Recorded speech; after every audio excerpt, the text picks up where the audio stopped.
আসসালামু আলাইকুম ওয়া রাহমাতুল্লাহি ওয়া বারাকাতুহু। আলহামদুলিল্লাহি রাব্বিল আলামিন ওয়াস সালাতু ওয়াস সালামু আলা সাইয়্যিদিল মুরসালিন ওয়া আলা আলিহি ওয়াস সাহবিহি আজমাইন, আম্মা বা'দ। প্রিয় দর্শক শ্রোতা ভাই বোনেরা, বাংলাদেশী বাংলাভাষী বন্ধুরা, পৃথিবীর যে যেখানে আছেন, যেখান থেকে আমাদেরকে দেখছেন, আপনাদেরকে স্বাগত জানাচ্ছি আমাদের এই সংক্ষিপ্ত অনুষ্ঠানে। আজকে আমাদের শিরোনাম দেখতে পাচ্ছেন, জঙ্গি নাটকে জায়নবাদীদের টার্গেট পাকিস্তান সহ পুরো মুসলিম বিশ্ব, আর ভারতের টার্গেট বাংলাদেশ। শুরুতে একটি আয়াত তেলাওয়াত করি। আউযু বিল্লাহি মিনাশ শাইতানির রাজীম। বিসমিল্লাহির রহমানির রহিম। ومن يكسب خطيئة أو إثما ثم يرم به بريئا فقد احتمل بهتانا وإثما مبينا। সূরা নিসা 112 নম্বর আয়াত। আল্লাহ বলছেন, যে ব্যক্তি কোনো অপরাধ করে অথবা কোনো পাপ করে, তারপর সেই পাপের অপবাদ একজন নিরপরাধকে দেয়, নিরপরাধের উপরে সেই পাপের দায় সে বর্তিয়ে দেয়, তাহলে সে অনেক বড় অপবাদ বহন করলো এবং খুল্লম খোলা পাপাচার করলো। এই আয়াতে একটা মেসেজ আল্লাহ দিয়েছেন, একটা ইনফরমেশন দিয়েছেন যে পৃথিবীতে এমন কিছু ব্যক্তি, গোষ্ঠী বা জাতি আছে যারা নিজেরা অপরাধ করে, অপরাধ সংগঠিত করে সেই অপরাধের দায় দোষ আরেকজন নিরপরাধ ব্যক্তি, গোষ্ঠী বা জাতির উপরে ফেলে দেয়, তাদেরকে দোষী সাব্যস্ত করে। তাহলে এটা ক্লিয়ার যে নিজেরা অপরাধ করে সেই অপরাধের দায় নিরপরাধদের উপরে চাপানো, এটা একটা ইতিহাস রয়েছে মানব জাতির মধ্যে। বিশেষ করে যারা অবিশ্বাসী জাতি, অপরাধী জাতি, জালিম, এই কাজটি ইতিহাসের শুরু থেকে তারা করে এসেছে। সূরা নিসার 112 নম্বরের আয়াতটি এটার সাক্ষ্য বহন করে। আর এই যুগে তো এটা একেবারে পান্থা ভাতের মতো, ডাল ভাতের ছিল সহজভাবে বড় বড় শক্তি, বৃহৎ শক্তি, পরাশক্তিরা করে যাচ্ছে, মাঝারি শক্তিরা করে যাচ্ছে। হ্যাঁ, আমাদের ছোট্টবেলায় মায়েদের মুখে শুনতাম, শোল নাচে, বোয়াল নাচে, তার সাথে তিতনাও নাচে। শোল বোয়ালের লাফালাফি দেখে তিতনা মানে হলো করে গুঁড়ো মাছ, এই যে মলা মাছ টাইপের এগুলো আছে না, ওরাও নাচে। এখন এই ধরনের অপরাধ তো বৃহৎ শক্তি, পরাশক্তিরা করছে, তাদের দেখা দেখি ক্ষুদ্র শক্তিরাও একই অপরাধ তারা করে। তো মোটামুটি এটা প্রমাণ হলো। এখানে আমি কেন বললাম এই কথা, যে জায়নবাদীদের লক্ষ্য পাকিস্তান সহ পুরো মুসলিম বিশ্ব। পুরো মুসলিম বিশ্ব নয়, শুধু কথা সংক্ষেপে বলেছি। এখানে নয় ইবনে হাম্মাদের কিতাবুল ফিতানের যে হাদিসটি আমি বহুবার আপনাদের সামনে বলেছি, যে লা ইয়াখরুজুল মাহদি হাত্তা ইউকতালা সুলুস ওয়া ইয়ামুতা সুলুস ওয়া ইয়াবকা সুলুস, যে হযরত ইমাম মাহদী আলাইহিস সালাম ততদিন আসবেন না, অর্থাৎ তার আসার আগে অবশ্যই এই ঘটনা ঘটবে যে টোটাল মানব জাতির জনগোষ্ঠীর 1/3, 1/3 খুন করা হবে। 800 কোটির প্রায় 250 কোটি প্লাস সরাসরি খুন করা হবে কোন যুদ্ধে, পারমাণবিক যুদ্ধে, যে কোনো প্রক্রিয়ায়। আচ্ছা, ওয়ায়ামুতা সুলুস, আর বাকি দ্বিতীয় 1/3, 1/3 যুদ্ধের পরবর্তী তেজস্ক্রিয়তা হোক বা কোনো মহামারী হোক, যে কোনো বিষক্রিয়ায় হোক মারা পড়বে। তাহলে 800 কোটির 3 ভাগের 2 ভাগ চলে গেল, এক ভাগ থাকবে, 1/3 শুধু থাকবে। এখন এটা কারা করবে সেটা ওই হাদিসটিতে নাই। হ্যাঁ, সেটা করবে কারা? তাদের জন্য জায়নবাদীদের নাম, তারাই এগুলো বলে। আমি বহুবার আমার বক্তৃতায় বলেছি, তাদের এখন টার্গেট 50 থেকে 100 কোটি মানুষ রেখে বাকি সব মেরে দাও। এখন তারা হিন্দু জনসংখ্যার শত্রু, মুসলিম জনসংখ্যার শত্রু, খ্রিস্টান জনসংখ্যার শত্রু, বৌদ্ধ জনসংখ্যারও তারা শত্রু। তারা বিশ্বকে নিয়ন্ত্রণ করতে চায়, কিন্তু তাদের সেই জনবল নেই, জনসংখ্যা নেই। 1,40,00,000 দিয়ে 800 কোটি মানুষ নিয়ন্ত্রণ করা যায় না, সর্বোচ্চ 50 থেকে 100 কোটি নিয়ন্ত্রণ করা যায়। তারা সেটা রেখে বাকিদের মেরে দিচ্ছে, মেরে দেবে সেই পরিকল্পনা নিয়ে এগোচ্ছে। সেটার জন্য মোটা বুদ্ধির, আমাদের পার্শ্ববর্তী দেশের মোটা বুদ্ধির শাসক আছে। ওরা মনে করছে আমরা মরবো না, তোমাদেরকেও মারবে, তোমাদের জনসংখ্যা শেষ করবে। একটা পারমাণবিক যুদ্ধ লাগিয়ে দিলে কে বাঁচবে? সে যুদ্ধে কেউ জিতবে না, সব গোরস্থান হয়ে যাবে। আর এটাই টার্গেট জায়নবাদীদের, এটাই চাচ্ছে। আচ্ছা, এটা তাদের ঘোষিত টার্গেট।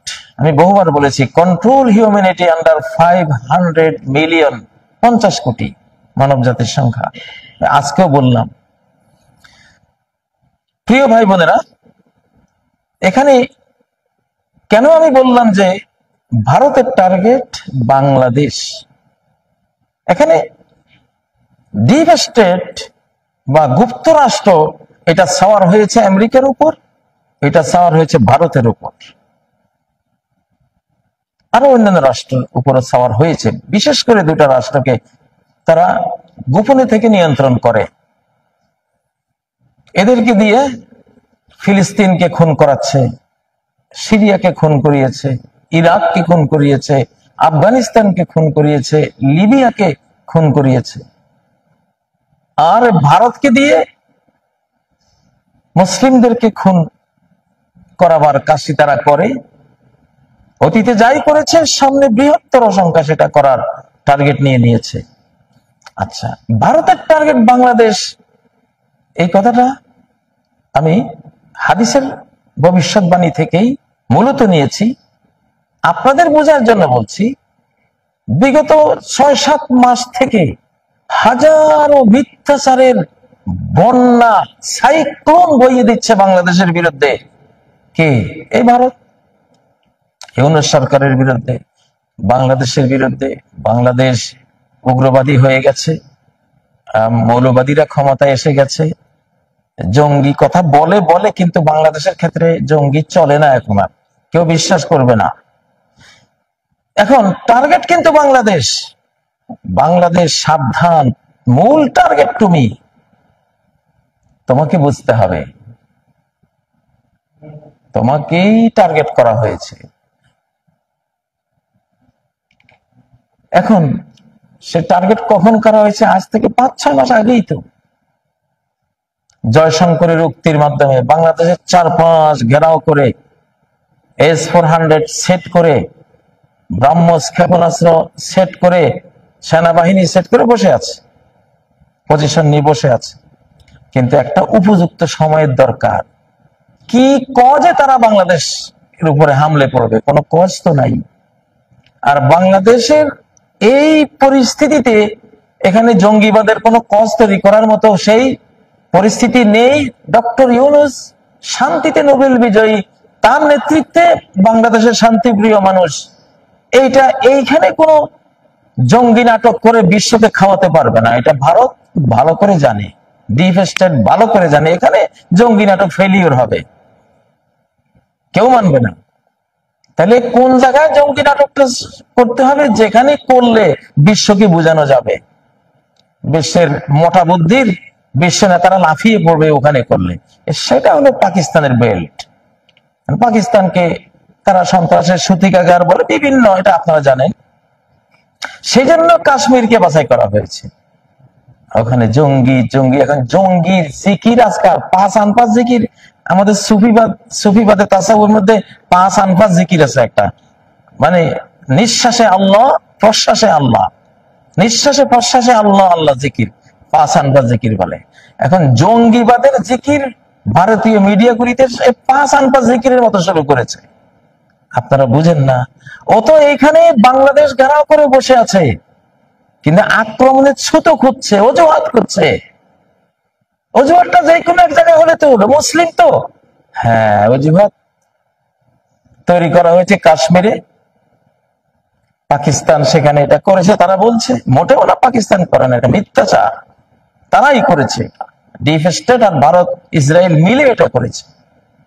একটা চোখ বন্ধ করে দিয়ে আমি আল্লাহর কসম করে বলতে পারি, এই মসজিদে এটা তারা করেছে, তারাই করায়, তাদের পূর্বপর ইতিহাস এটাই। আচ্ছা, এখন বাংলাদেশকে আক্রমণ করবে কেন? এখন ডাইরেক্ট বাংলাদেশকে দোষ দিলে কেউ মানবে না, বিশ্ব পরিস্থিতি স্বীকার করবে না।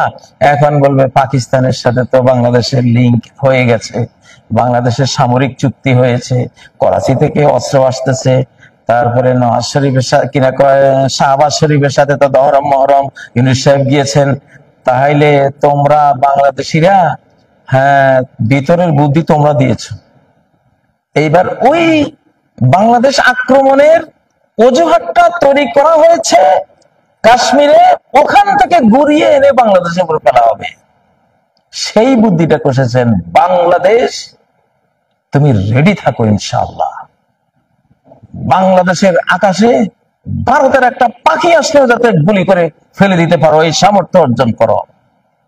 ডক্টর ইউনূস সাহেব দুবাই থাকতে চিৎকার দিয়ে বলেছিলাম, মার্চ 2025-এর ভিতরে সকল সামরিক প্রস্তুতি নিয়ে রেডি হয়ে বসে থাকো, কারণ তুমি টার্গেটে আছো। সেটা অতি অল্প সময়ের মধ্যে আপনারা দেখবেন পাকিস্তান যে প্রস্তুতি নিচ্ছে তার চেয়ে ডাবল, বহু ডাবল প্রস্তুতি বাংলাদেশের নিতে হবে ইনশাআল্লাহ। টার্গেট কিন্তু বাংলাদেশ। অজুহাত তৈরি করা হয়েছে বাংলাদেশের বিরুদ্ধে, হরদম তাদের প্রচারণা, প্রপাগান্ডা, ওয়ার তো চলছেই। এখন কিভাবে গুলি ফোটাবে সেই কষ্টটা ওখানে বানিয়ে এখানে এনে ফেলা হচ্ছে। কিছু কিছু কথা অলরেডি মুখ দিয়ে বের হয়ে গেছে। আল্লাহ বলেন যে তাদের মুখ থেকে যে বাংলাদেশ ঢাকায় বসে এই পরিকল্পনা করা হয়েছে, কিংবা বাংলাদেশের সাথে তো ওরা যদি সন্ত্রাসী হয় তো ওদের সাথে তো তোমাদের কিনা একটা চুক্তি হয়েই গেছে, তোমরা তো লেনদেন শুরুই করেছো, তাহলে তো সেই দোষ একই তো মুসলিম, তো সেটা তো এখানে তোমাদের উপরে আসবেই। এখন সেই তাদের মুখ দিয়ে অলরেডি বের হয়ে গেছে, কয়েকটা মিডিয়া আমি এটা শুনতে পেয়েছি। আল্লাহ তাআলা তো এখানে বলেছেন যে, আমি আয়াতটা আপনাদেরকে দেখাচ্ছি, হ্যাঁ, এটা 119 নম্বর আয়াত, আলে ইমরানের 118 নম্বর আয়াত। قد بدت البغضاء من أفواههم وما تخفي صدورهم أكبر قد بينا لكم الآيات إن كنتم تعقلون। এদের ভেতরের যে ঘৃণা, আক্রোশ, যে সত্য আক্রমণাত্মক পরিকল্পনা, ওটা মুখ দিয়ে অলরেডি মুখ ফসকে বেরিয়ে গেছে। ওরা বাংলাদেশের নাম আসতে শুরু করেছে। হ্যাঁ, টার্গেট এখানে কাশ্মীর না, পাকিস্তান না, ভারতের টার্গেট বাংলাদেশ। এবং এই ঘটনার আগেও বাংলাদেশ নিয়েই তারা যুদ্ধ পরিস্থিতিতে আছে, এখনো আছে, সামনেও থাকবে।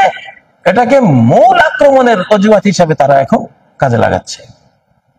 তো আল্লাহ কি বলছেন যে তাদের অন্তরে যেটা পরিকল্পনা লুকিয়ে রেখেছে সেটা আরো ভয়াবহ, অনেক বড়।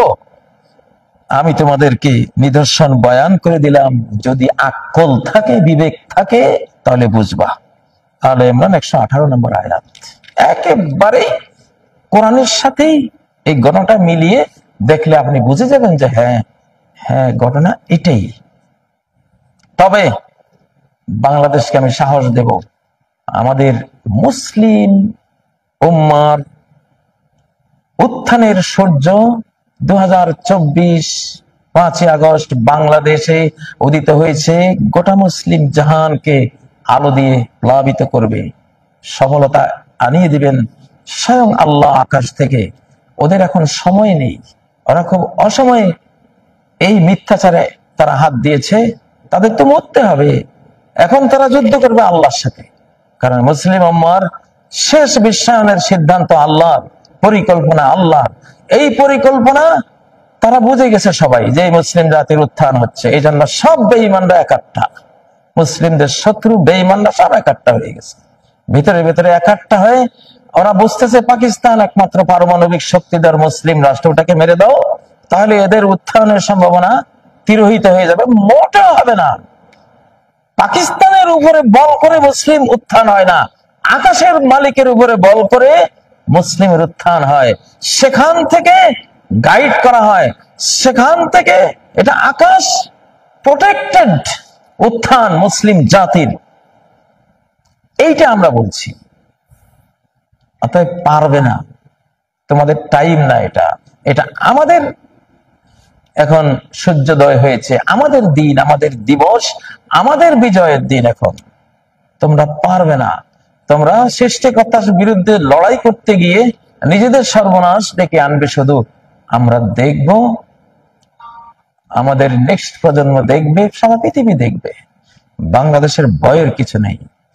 বাংলাদেশ তার আকাশ পথ, সমুদ্র পথ, তার ভেতর বাহিরকে কাল বিলম্ব না করে, একটা মিনিট নষ্ট না করে বাংলাদেশ পূর্ণ পাকিস্তানের চেয়ে বেশি রণপ্রস্তুতি নিয়ে ফেলতে হবে ইনশাআল্লাহ। এখানে বাজে আল্লাহর মুমিন বান্দাদের, লক্ষ লক্ষ মুমিন বান্দা আছে, তাদের অন্তরে এই ঘন্টাগুলি বাজে। তো সেই জন্য বাঁশিটা দিলাম, বাঁশিটা হুইসেল বাজিয়ে দিলাম। বাংলাদেশ প্রস্তুত। হাসবুনাল্লাহু ওয়া নি'মাল ওয়াকিল, আল্লাহুম্মা কফিনিহিম বিমা শাইত। স্পিরিচুয়াল মিসাইল আমাদের হাতে আছে। এটা আনসিন ভাবে আকাশ শক্তিক্যাল যা লাগে, বাংলাদেশ রেডি হয়ে যাও। আল্লাহ তোমাকে তৌফিক দিন, আল্লাহ তোমাকে হেফাজত করুন।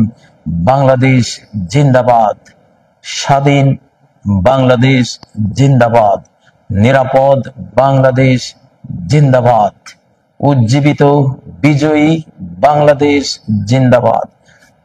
সুবহানাকাল্লাহুম্মা ওয়া বিহামদিক, আশহাদু আল্লা ইলাহা ইল্লা আনতা, আস্তাগফিরুকা ওয়া আতুবু ইলাইক। আসসালামু আলাইকুম ওয়া রাহমাতুল্লাহি ওয়া বারাকাতুহু।